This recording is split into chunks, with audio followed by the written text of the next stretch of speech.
Sobat, jumpa lagi dengan saya Nurdi Desardini. Kita akan bincang-bincang banyak hal.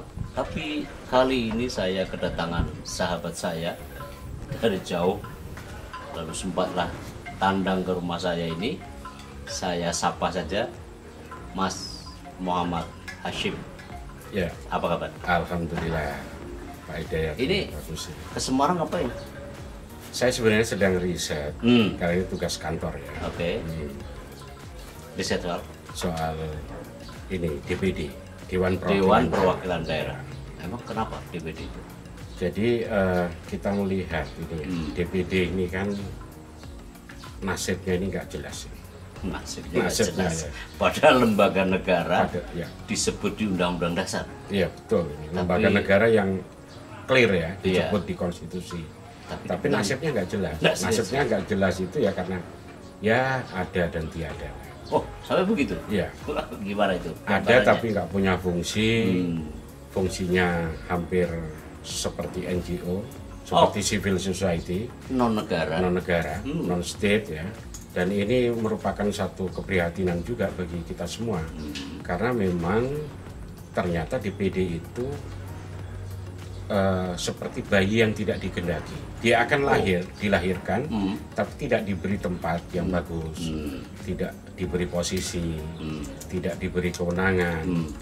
Istilahnya kalau lebih keren itu ya pelengkap penderita lah. Kok begitu ya? Ya, Serunya begitu ya? serunya itu. Dan itu situasi institusi negara, bukan suatu institusi yang ecek-ecek ya, tapi ini kan institusi yang sangat penting dalam sistem politik kita, dalam sistem ketatanegaraan kita. Bisa dibayangkan kalau misalnya muncul satu institusi penting di dalam perwakilan politik, dia representasi dari kepentingan daerah yang banyak dituntut, dan dia adalah lahir dari reformasi, tapi posisi dan kedudukannya hampir nyaris hanya sebatas memberi pertimbangan. Ini kan dilema dan ironis. Rekomendasi. Ya, apa bedanya dengan non state ya? Non state sama dengan organisasi-organisasi kemasyarakatan ataupun organisasi kepemudaan, kemahasiswaan dan lain sebagainya. Itu masalah ya? Itu persoalan. Kenapa begitu ya? Apa yang harus membuat jadi masalah? Ya, dia membuat jadi masalah karena ini nanti akan berdampak ya pada semacam check and balances ya.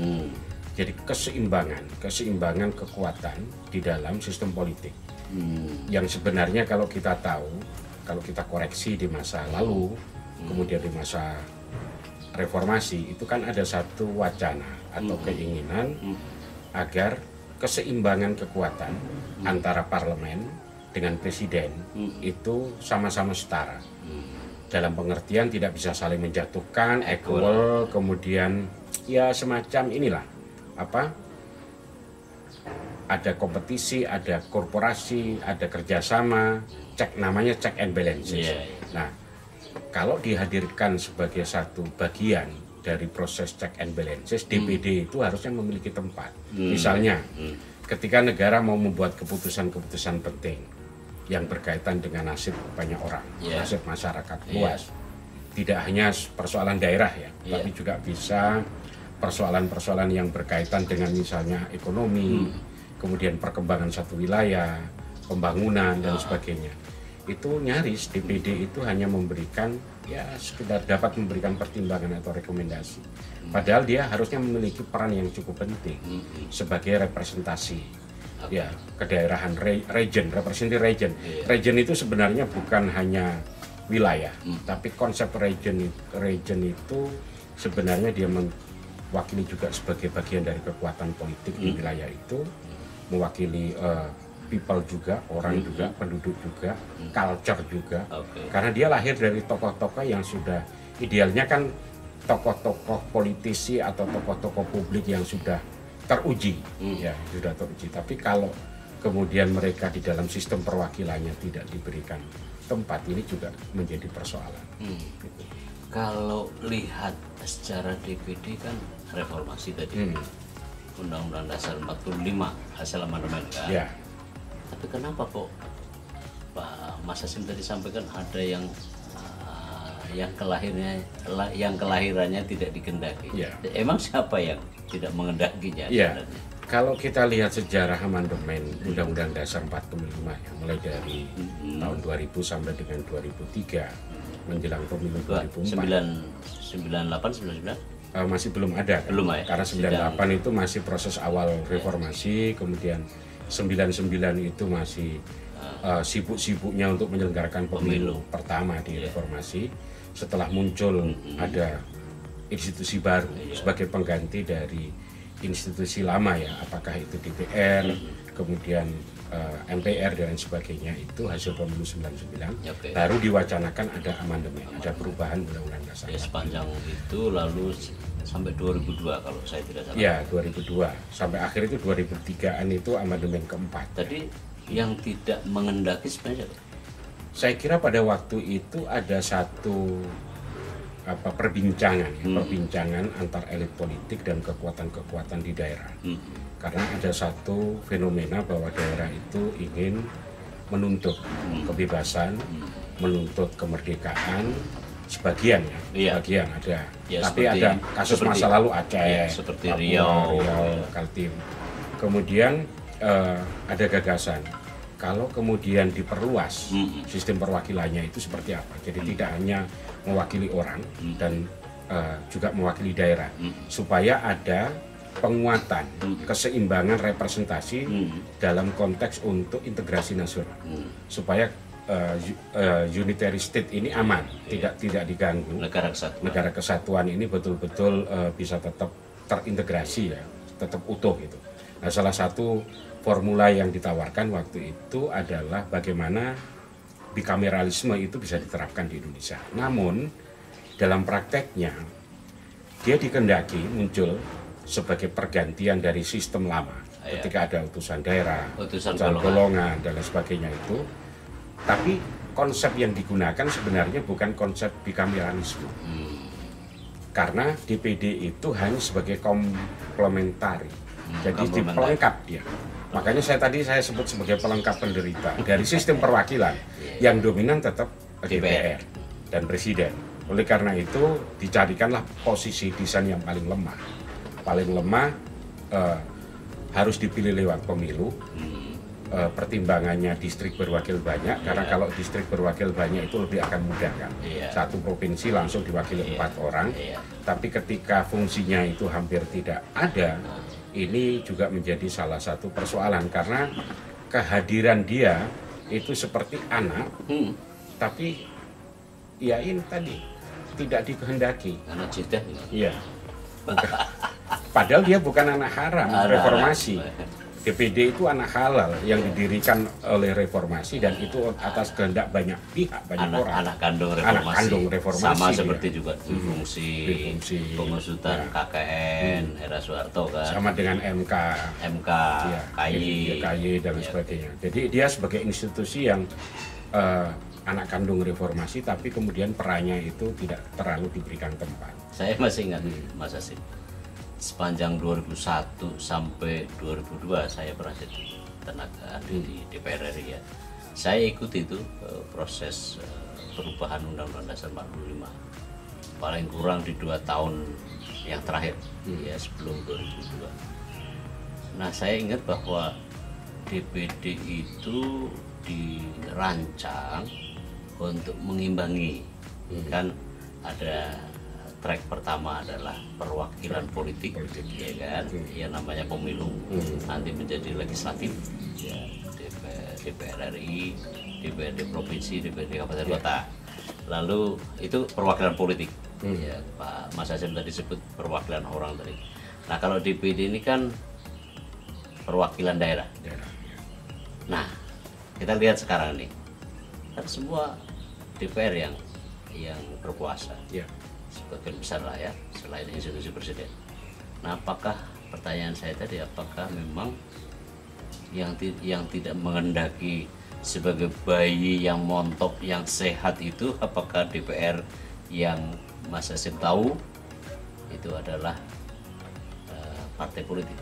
Ya, gitu. Sebenarnya ada beberapa konteks ya. Kalau kita lihat perdebatan pada waktu awal-awal amandemen, termasuk kemudian lahirnya DPD ini, sebenarnya kekhawatiran, ada kekhawatiran dari sebagian besar elit politik di Jakarta, khususnya terutama dari yang TNI, berbasis pada partai politik. Ya, waktu itu beberapa partai nasionalis ya, khususnya PDIP dan juga TNI ya, fraksi TNI itu merasa ada kekhawatiran. Kekhawatirannya adalah bahwa kalau ada DPD, jangan-jangan Indonesia nanti akan berubah menjadi federalisme. Itu kan trauma, sama seperti trauma masa lalu ya. Federalisme ya. Padahal terutama BVU itu membekas juga. Membekas. Jadi itu menjadi salah satu argumen yang cukup dominan pada waktu itu. Padahal kalau kita lihat sejarah bikameralisme di sebagian negara, itu baik negara yang federalisme state atau unitary state itu sama-sama menerapkan bikameralisme. Dan tidak ada masalah. Dan tidak ada masalah sebenarnya, tidak ada masalah.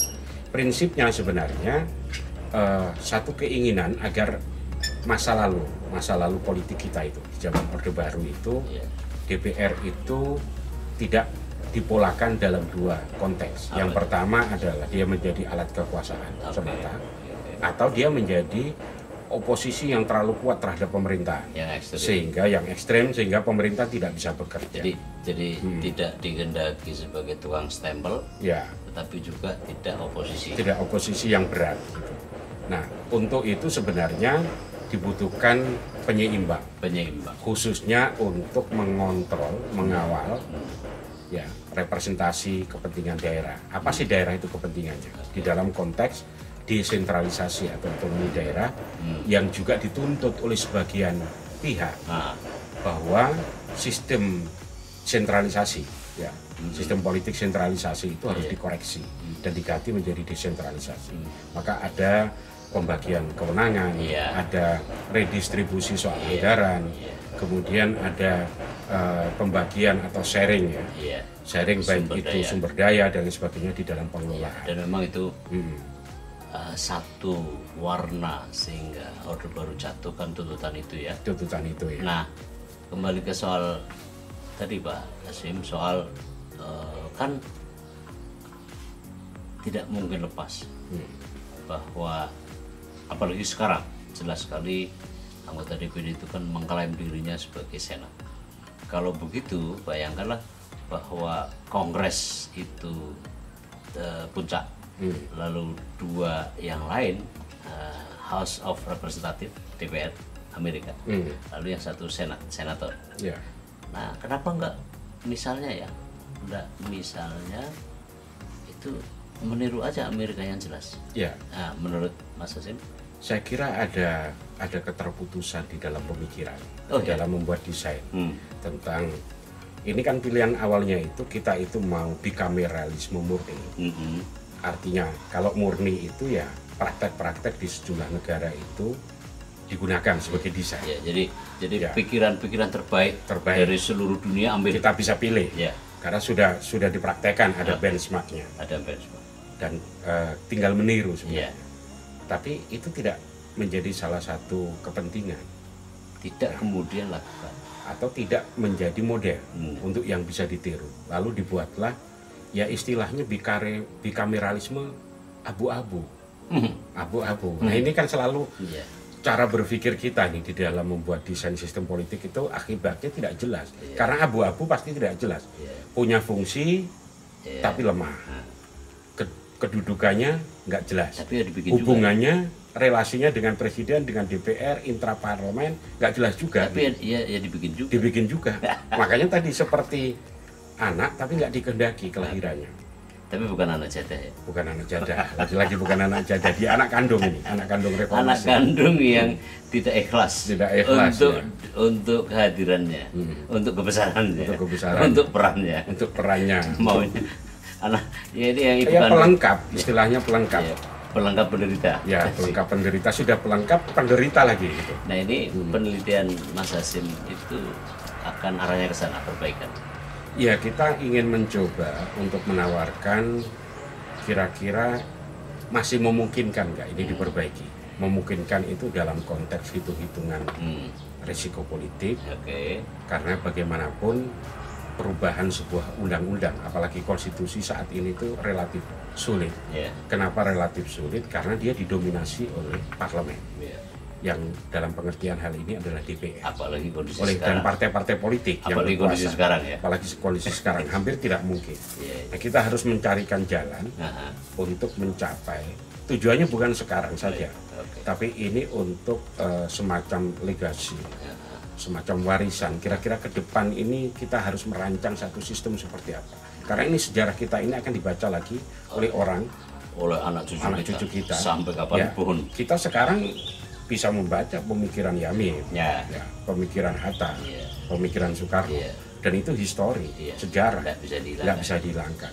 Oleh karena itu, kalau misalnya nanti suatu saat ke depan, ini loh gagasan yang pernah ditawarkan, dan kita merangkum dari lalu dibaca ini legasinya Bambang, Ketua MPR, ya kan, Bu Mega, siapa aja lah yang bisa disebut begitu ya. Jangan-jangan mereka nggak akan pernah tercatat dalam sejarah kecuali sebagai politisi biasa. Kalau ini tampil tidak cool ya. Kalau mereka tidak mau melakukan terobosan-terobosan yang bagus dan mementingkan desain kepentingan politik yang jauh lebih bagus, itu saya kira ini akan menjadi catatan. Kalau suatu saat terjadi begini, karena begini, kalau kekuatan di parlemen dan eksekutif legislatif itu hanya dua sisi, satu DPR direpresentasikan oleh DPR, satu oleh presiden, itu akan muncul dua kemungkinan. Kemungkinan pertama, dia akan kompromi. Seandainya model sistem pemilu kita itu seperti sekarang, tidak pernah memberikan kekuatan yang mayoritas. Kemudian koalisi itu sebagai satu keniscayaan, hal yang wajib dilakukan. Dan sifat koalisi itu bukan ideologis, tapi bagi-bagi kepentingan, bagi-bagi kursi, bagi-bagi kekuasaan, bagi-bagi dalam tanda petik anggaran dan lain sebagainya. Bahkan belakangan koalisinya tidak sejak awal, sebelum pemilu gitu. Di tengah jalan. Di tengah jalan. Apalagi udah jelas kalah. Sudah jelas kalah disuruh masuk lagi. Iya, jadi menteri ini, menteri itu gitu ya. Itu bagi Mas Hasim tidak sehat. Tidak sehat. Nah, karena apa? Karena DPR sebagai satu lembaga yang diberi kewenangan penting oleh undang-undang dasar, salah satunya adalah untuk membentuk undang-undang, dia bisa berkompromi dengan presiden dan tidak lagi terjadi check and balances. Padahal sistem demokrasi yang sehat harus ada check and balances. Check and balances yang paling mudah ya saling mengawasi. Kalau DPR-nya kurang bagus, diawasi oleh eksekutif, eksekutifnya kurang bagus, diawasi. Jadi ada saling mengawasi. Jangan sampai mengimbangi dan reformasi yang mengoreksi sistem masa lalu, Islam lalu, yang jadi stempel itu malah mengulang kembali. Jadi antitesis, lalu di antitesis lagi. Di antitesis lagi. Never ending. Seperti orang belajar, belajar tapi nggak naik kelas. Kan ini ibaratnya itu. Loh, kalau orang itu stagnan, atau bahkan mengulang yang lama yang lebih buruk, bahkan juga lebih buruk dari yang sebelumnya, itu namanya tidak naik kelas. Sistem politik kita semakin akan tidak sehat. Kalau dalam tradisi agama merugi, golongan yang merugi. Nah, Mas Hasim, kenapa nggak seperti Amerika aja sekalian dalam sistem check and balances tadi itu? Kenapa? Itu ada semacam kekhawatiran. Memang bisa dipahami, ada semacam kekhawatiran. Apa yang dikhawatirkan? Kekhawatirannya itu kalau model check and balances 3 institusi ini, ada 2 kamar satu adalah DPR, kamar 2 adalah DPD, dan kemudian kamar yang lain adalah presiden. Maka jangan dikhawatirkan akan menimbulkan kompleksitas atau kompleksitas. Ada kompleksitas di dalam relasi.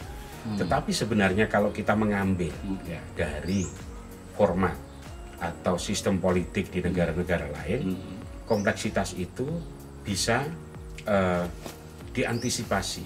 Karena relasi antara DPR, DPD dan presiden itu bisa dikanalisasi di dalam sistem intraparlemen. Nah, mekanisme intraparlemen itu seperti apa? Bagaimana kalau membuat undang-undang? Intraparlemen gimana Mas? Jadi gini, Jadi antar DPD dan DPR itu harus punya mekanisme. Nah, untuk bisa membuat mekanisme harus punya kedudukan yang jelas. Kamar pertama dan kamar kedua ini ada di mana? Anda khusus ngurusi apa? Kalau terjadi sesuatu, ruang yang mana? Dibawa kemana?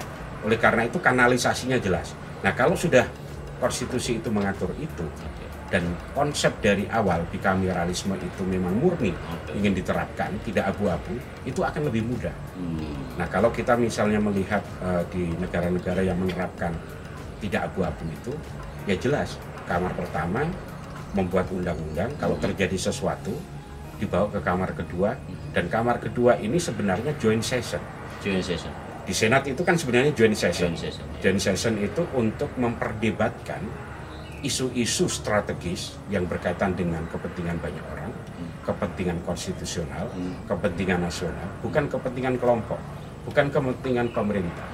Selama sepanjang eksekutif itu bisa memperdebatkan substansi, bisa memperdebatkan kejelasan secara konstitusional, itu saya kira bisa negotiable.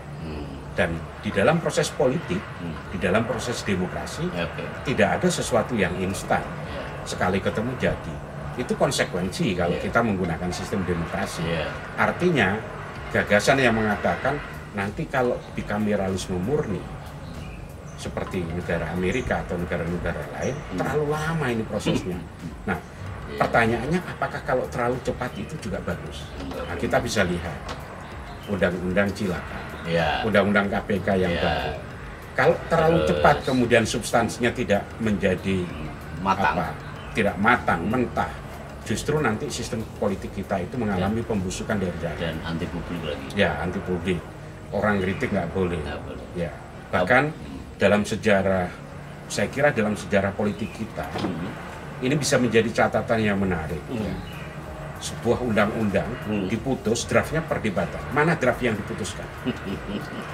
Ini kan menjadi salah satu. Nah, ini adalah contoh dari bagian kenapa perlu ada check and balances yang sehat, yang setara, yang perannya bisa berbagi-bagi ya, antara kalau kita pelajari konsep separation of powers Amerika yang menyertakan juga saling mengawasi, saling mengimbangi check and balances tadi itu kan presiden juga punya hak veto. Tidak seluruh hal yang diajukan oleh Senat dan atau DPR itu serta-merta harus dilaksanakan. Di Indonesia ini kan kekuatan lembaga presiden ya, bukan figur presiden ya, ini kita lembaga dulu. Itu kan misalnya tidak punya hak veto. Semua hal yang yang dimaui oleh DPR itu kan seolah-olah harus dilaksanakan oleh presiden. Jadi presiden pun harus dikasih senjata gitu, sebagai veto player gitu ya, yang akhirnya kan juga mampu mengimbangi. Kalau sekarang kan banyak lembaga presiden, ya kan, asalkan ya memang sekarang antara eksekutif dengan legislatif enggak memang bersatu. Itu kan hasil kompromi, hasil koalisi, hasil koalisi semu, koalisi yang tidak sehat, ya, koalisi kelain budi, bukan kelain hati, ya. Kelain hati dan kelain budi, bukan koalisi sejak awal. Kalau begitu kan sebenarnya harus diatur, walaupun itu parlementer ya, PIV itu ya. Tetapi saya kira Pak Hasim melihat enggak ya bahwa bangunan sistem ketatanegaraan kita tidak sehat. Apalagi sekarang Pak Hasim, kasus sekarang ini. Itu kan partai koalisi yang menggumbal political plumping ya.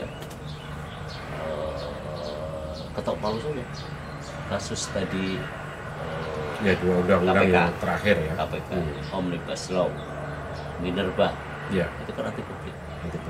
Nah kan di sini kalau tadi Pak Hasim bicarakan tentang struktur, lalu kan juga karena perilaku dari pelaku, pemangku dari lembaga-lembaga ini kan nggak ada sisa.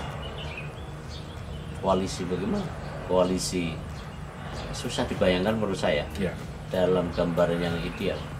Bagaimana mungkin seorang calon wakil presiden, calon presiden yang begitu hingar-bingar dalam proses pemilu, tiba-tiba saja mau jadi menteri pertahanan. Ya. Apa itu gejala apa sebenarnya, Pak? Ya, saya kira ini ada gejala semacam koalisi kartel. Nah, koalisi kartel itu muncul karena kartel itu sebenarnya sama-sama ingin menikmati. Ya. Jadi kompetisi itu tujuannya hanya office seeking, untuk berkuasa, bukan untuk office seeking. Ya, pengabdian, untuk perjuangan itu sudah jauh ya, jauh dari cita-cita. Apalagi seperti sejarah-sejarah Founding Fathers kita gitu. Ya. Orang sederhana, tidak inilah orang-orang baik lah gitu. Itu akan sulit. Karena ini semuanya modalnya adalah office seeking. Pengumpulan kekuasaan, bagaimana dia bisa berkuasa dan sebagainya. Nah, di dalam sistem kita sebenarnya argumentasi yang selalu mengatakan loh, check and balances itu kenapa presiden tidak diberikan hak veto? Karena undang-undang itu dibicarakan berdua antara eksekutif dan legislatif. Artinya sebuah undang-undang itu dianggap clear apabila duanya sepakat untuk diundangkan.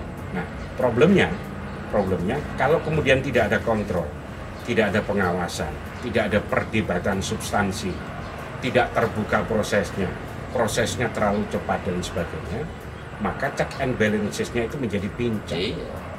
Sebenarnya dia hanya di atas kertas ada check and balances, tapi dalam prosesnya ya itu kompromi. Nah, yang itu yang pertama. Yang kedua, meskipun presiden tidak diberikan veto politik, di dalam banyak praktek itu biasanya presiden bisa mengontrol partai.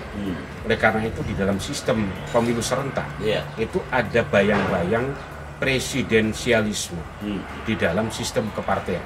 Maksudnya presiden bisa memerintahkan ketua umum partai koalisinya untuk memboikot satu rancangan undang-undang yang dianggap akan membahayakan kepentingan kelompoknya, meskipun undang-undang ini itu dianggap akan mewakili kepentingan publik secara luas. Dan mekanisme ini lebih banyak dijalankan secara informal dibandingkan dengan mekanisme formal di dalam hubungan di antara parlemen sendiri, antara DPD dengan DPR, dan ekstra parlemen antara DPR dengan presiden. Nah, kalau di luar itu kan semuanya bisa di-tracking. Orang bisa tahu ketika misalnya Presiden Obama akan mengajukan Obamacare, partainya sendiri tidak setuju, dia melakukan lobby dan lobbynya terbuka. Lobbynya terbuka dan terjadi perdebatan yang sangat sengit, yang di sana sebenarnya presiden itu berkompetisi dan beradu argumen dengan partainya sendiri dan kemudian mempertahankan konsepnya, meyakinkan dampaknya yang bagus bagi Obamacare itu di dalam Senat, di dalam Kongres. Dan itu biasa. Kalau di Indonesia kita tidak pernah tahu. Namanya lobby di Amerika itu dilembagakan. Bahkan ada profesi tertentu bayar, kayak kita pengacara, kayak pengacara detektif. Gitu ada political appointee yang jelas sekali. Nah, kalau Mas Hasim tadi sampaikan bahwa lebih banyak informal. Apa itu maksudnya? Ya, pertemuan mendesak. Tiba-tiba para ketua umum partai harus ketemu di istana, baik itu di Bogor maupun di Jakarta atau di tempat lain. Dan ini elitis. Padahal negara ini bukan hanya milik mereka. Negara ini milik rakyat, dan demokrasi itu salah satunya mengharapkan ada accountability, ada transparansi, ada pertanggungjawaban, ada partisipasi. Dan itu tidak sehat. Dan itu supaya menjadi demokrasi yang sehat. Itu tidak sehat. Itu yang tidak. Kalau informal ini terus-menerus terjadi ya nggak sehat. Artinya untuk apa lembaga yang formal, di mana saya sebagai warga negara misalnya, Pak NHS sebagai warga negara tiba-tiba ke Jakarta lalu melihat ada sidang perdebatan tentang undang-undang X. Wah, saya tertarik ini, saya mau datang. Karena saya langsung kena masalahnya. Gitu. Saya langsung bisa duduk di balkon, mendengarkan para wakil rakyat itu, wakil-wakil dari setiap konstituen itu, akan memperdebatkan, Iya. bukan memperdebatkan kata-kata atau Iya. kalimat, tapi memperdebatkan substansi. Dan substansi itu diukur dari ideologi. Iya. Ideologi itu pasti mengacu kepada Undang-Undang Dasar Iya. Negara, Iya. ya, Pancasila sebagai dasar negara kita, lalu kemudian undang-undang partai dan kepentingan bersama. Kayak 4 pilar lah. Ya, 4 pilar itu yang selalu disebutkan. Diperdebatkan betul. Misalnya Minerba, untuk siapa ini? Bisa dicek. Pasal ini, pasal ini, pasal ini, pasal ini tidak sesuai dengan kepentingan Undang-Undang Dasar 45. Iya. Pasal yang bertentangan. Kalau Omnibus Dan Law, orang bisa berdebat. Omnibus Law bisa Omnibus Law kan paling nggak menekan sektor paling ujung ya. Ujung, ya. Kasihan ya.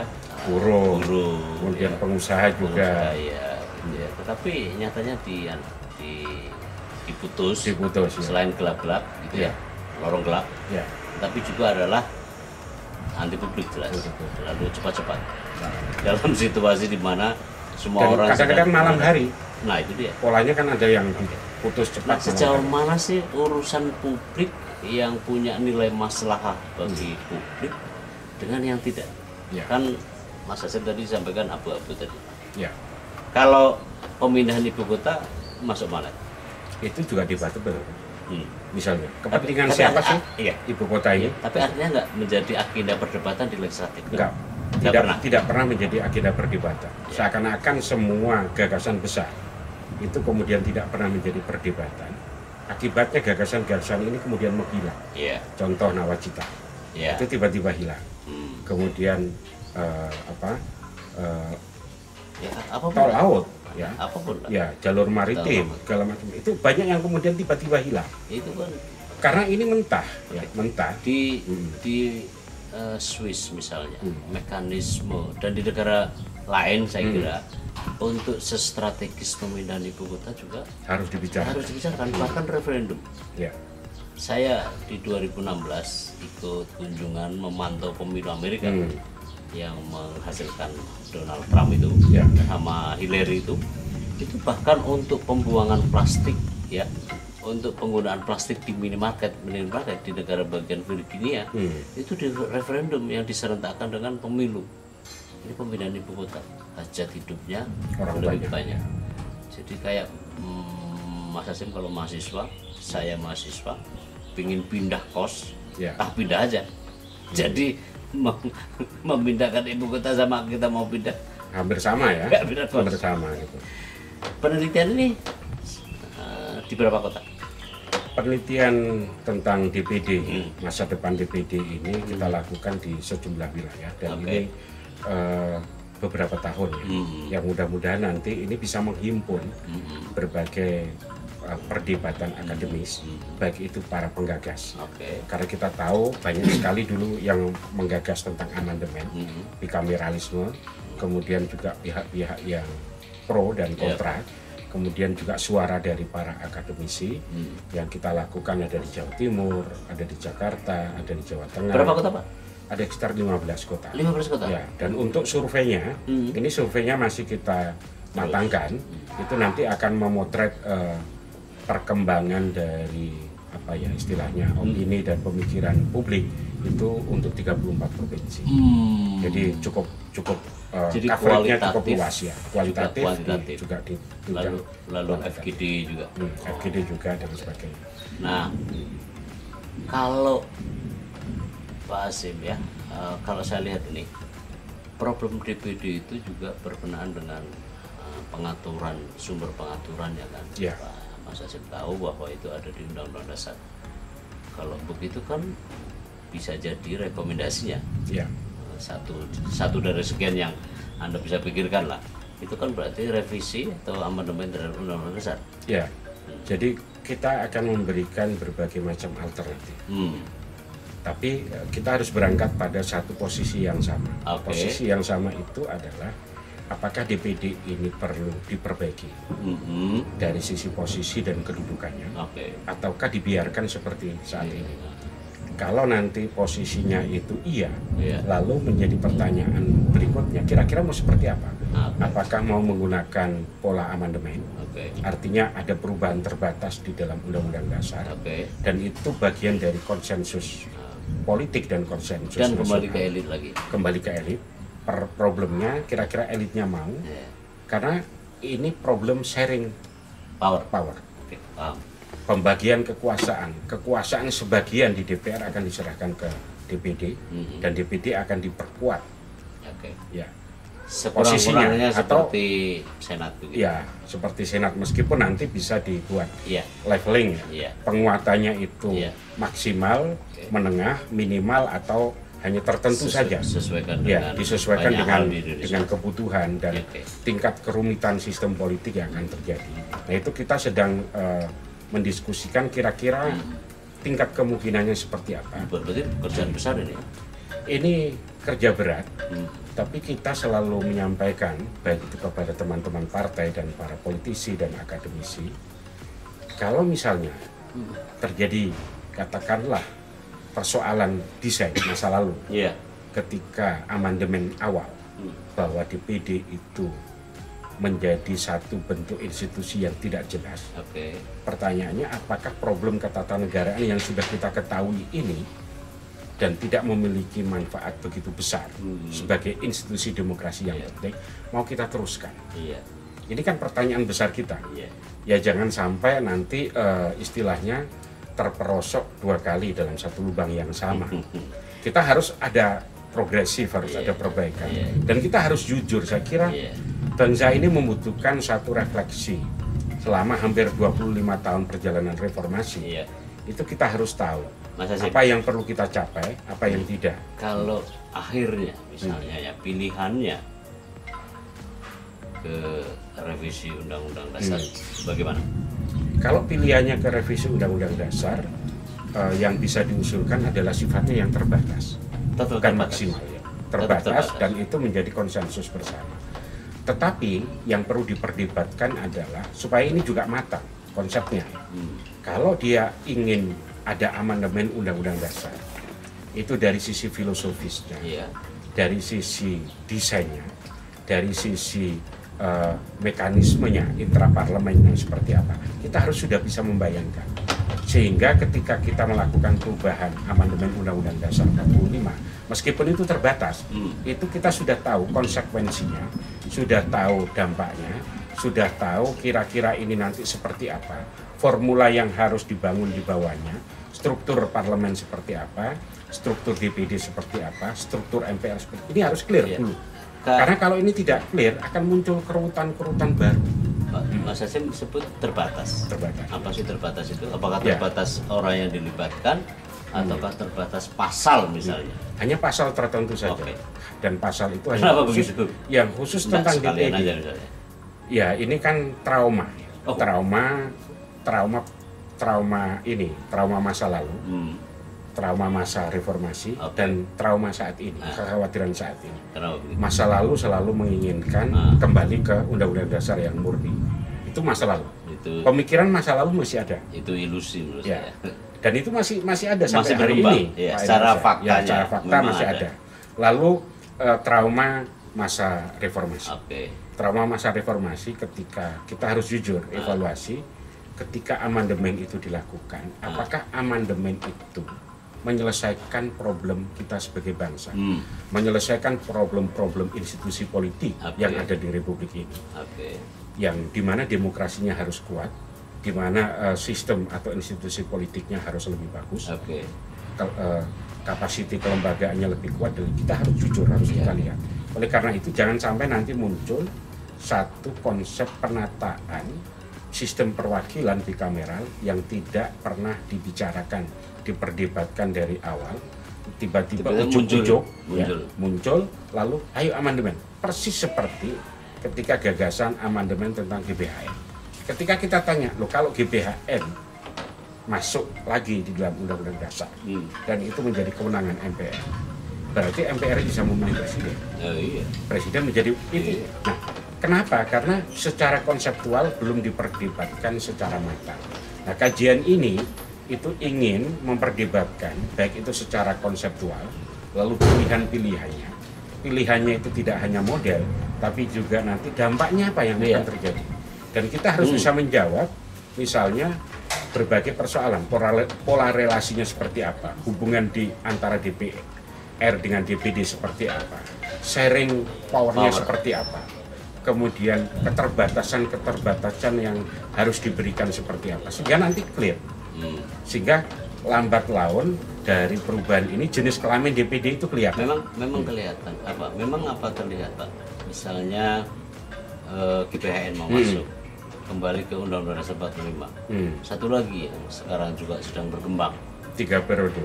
3 periode. Iya, 3 periode. Itu juga bagian dari yang dipikirkan. Dari dipikirkan. Nah, yang kita maksudkan kenapa ini, kenapa proses amandemen, meskipun ini nanti jalannya terbatas yang kita usulkan, perlu dibuka wacana perdebatan supaya nanti semua orang tahu, semua orang paham, deliberatif, ya, demokrasinya, dan prosesnya panjang. Memang kita tidak memiliki mekanisme referendum, seperti di negara-negara lain untuk memutuskan hal-hal yang strategis, konsultasi kepada publik itu. Anda setuju nggak? Karena kesetujuan kenapa referendum di dalam sistem demokrasi itu, karena itu adalah implikasi dari demokrasi langsung.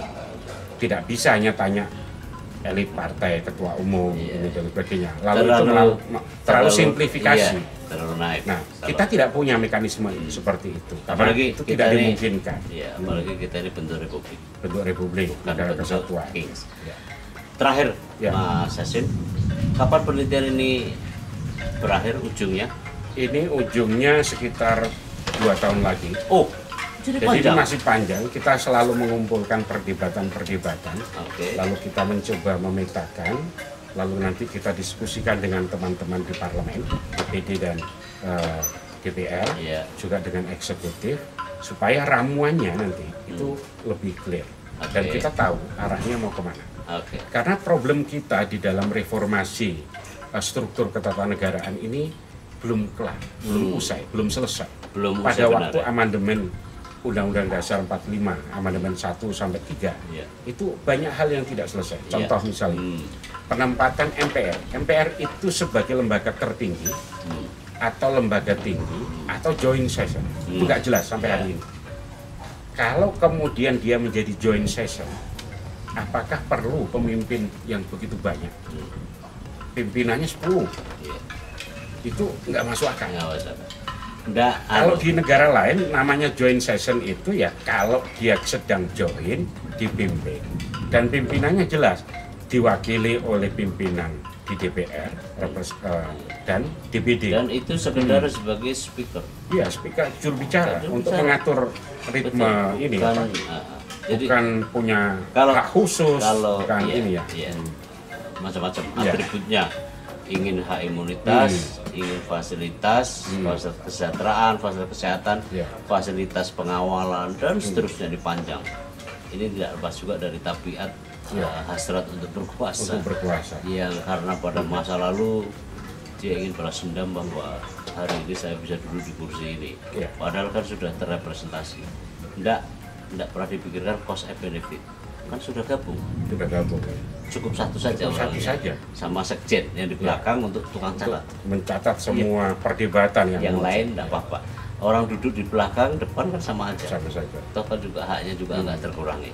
Tidak perlu diformalisasikan dan membuat struktur. Kita ini kan terlalu sering, terlalu suka lah membuat formalisasi seperti ini.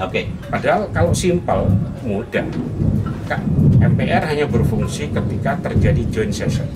Kalau itu clear disepakati, tidak perlu tugas MPR kan tidak perlu kesekjenan.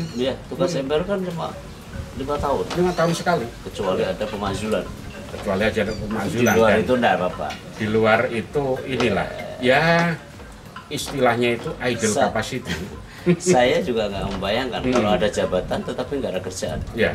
Kerjanya nggak ada. Nggak enak, ngapain juga. Padahal standar perlakuan, protokol, kesehatan, gaji, semua fasilitas negara sama. Super maksimum. Pak Sen, thank you ya atas kehadirannya, penjelasan luar biasa. Ini. Saya tunggu saja hasilnya 2 tahun lagi. 2 tahun lagi. Mudah-mudahan lancar dan menghasilkan yang terbaik buat